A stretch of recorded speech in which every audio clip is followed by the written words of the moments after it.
So unless you've been living under a rock, you have probably witnessed the hype around weight loss shots like Ozempic and Wegovy.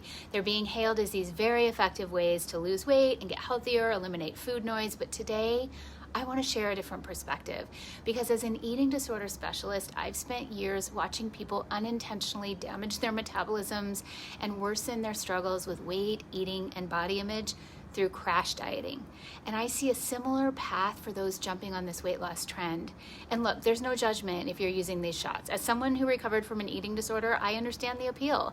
I was an adopter of the fad diets of my time because they seemed like a healthy choice.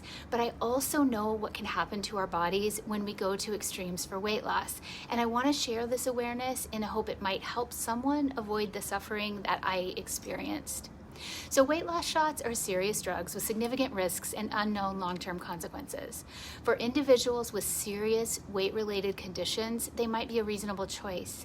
However, with all the current hype and widespread availability, these serious medications have turned into a weight loss trend, often accessed by people who may face harm by using them.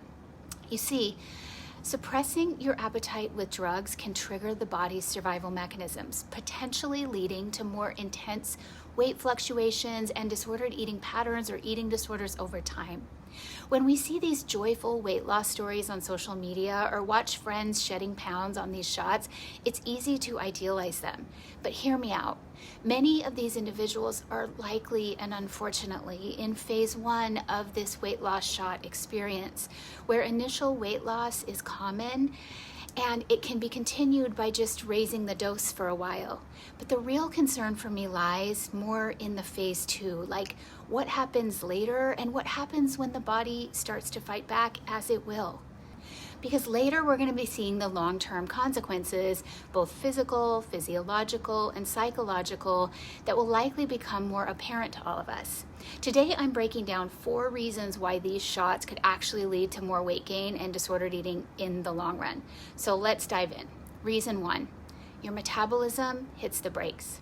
To put it simply, on these meds, your body doesn't know you're trying to be healthier. It probably thinks you're starving. So it hits the brakes on your metabolism. Our bodies are incredibly smart. They evolved over millions of years to survive famines. Whether your food intake goes way down because you're like one of our ancestors in the Ice Age, or a modern person using a weight loss shot, your brain doesn't know the difference. It responds to the threat of malnutrition or starvation by putting on the emergency brake. This is called metabolic adaptation. Your body learns to run on fewer calories to keep you alive. So here's what happens with the shots. You start at a low dose, you lose weight, then you plateau. Why? Because your metabolism slowed down to match your lower intake. Now you're storing more of the smaller amount of food that you're eating. So your doctor might increase your dose and you might lose a little bit more and then plateau again.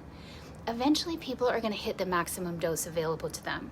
At this point, their metabolism may be suppressed, but we can't increase the drug anymore. You might be barely eating, yet you stop losing weight or you start gaining it back because your body is furiously storing the calories it can get as a survival mechanism. We can't outsmart millions of years of biology, not even with this medication. Think about it like this. Your body's designed to fight against starvation, not help you with a crash diet. We saw this play out with contestants from the TV show The Biggest Loser. They lost a lot of weight through extreme dieting and exercise on the reality show. But 7 years later, when studied, almost all of them had regained the weight, plus more. Why? Their metabolism slowed down so much that they had to eat 500 fewer calories a day or so to maintain a higher weight. Their bodies had adapted to survive the famine of the reality show, making their weight, eating, and in many cases, health and body image a bigger struggle down the road. Weight loss shots or any crash diet can trigger this same survival response. Pushing your body into malnutrition, if these shots do that, causes your body to push back, and the metabolic suppression can be long-lasting. The initial weight loss may not be worth the long-term price that I believe many people are going to unfortunately experience. Reason number 2, the hungry brain effect. These drugs work by suppressing your appetite, but when you suppress appetite to the point of undereating, your body fights back, not just metabolically, but also hormonally. In response to a steep reduction in nutrition, a hormone called ghrelin, the hunger hormone, is going to go up. And leptin, the hormone that tells you that you're full, is going to drop.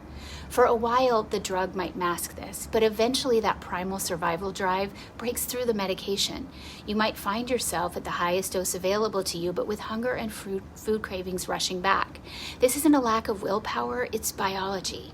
A lack of nutrition puts your brain into survival mode, where it demands that you stock up on energy because it thinks a famine is happening or could happen. This can set up binge eating, compulsive overeating, creating a situation where you're fighting your own biology and not winning. Reason number 3, the mental health impact. First, when your body is restricted from food, it adapts by reducing energy expenditure, entering a conservation mode. So the initial pep in your step from losing weight can quickly fade to lethargy and fatigue as your body starts conserving energy. Second, these medications affect gut motility, slowing down your digestion.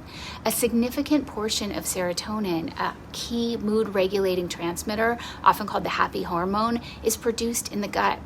Slower gut motility can disrupt serotonin production and lower serotonin levels, which is linked to depression and anxiety. To put it simply, people probably start this medication to feel happier and healthier, but it can have the opposite effect. As the body enters conservation mode and the brain takes in less serotonin, some people may experience a decline in mental health, feeling unmotivated, depleted, anxious, and down.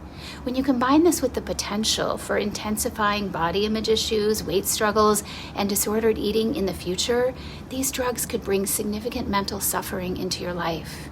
Reason number 4, I've already mentioned it, but I expect these drugs to be a trigger for more intense disordered eating in the future for many people.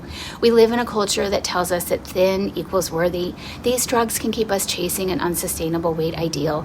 Initially, the appetite suppression and weight loss can feel empowering and it can feel like control, but it's essentially a chemically induced crash diet. When the metabolism slows and the hungry brain kicks in as the medication plateaus or when you stop the meds, the rebound can be serious. You might be left with a slower metabolism and a brain screaming for food, and this can set up overeating, emotional eating, and binge eating, and setting up higher weight plateaus, and all the mental distress that comes from disordered eating and weight rebounding. So here's the bottom line. If you're using these drugs to save your life from a serious illness, that's one thing.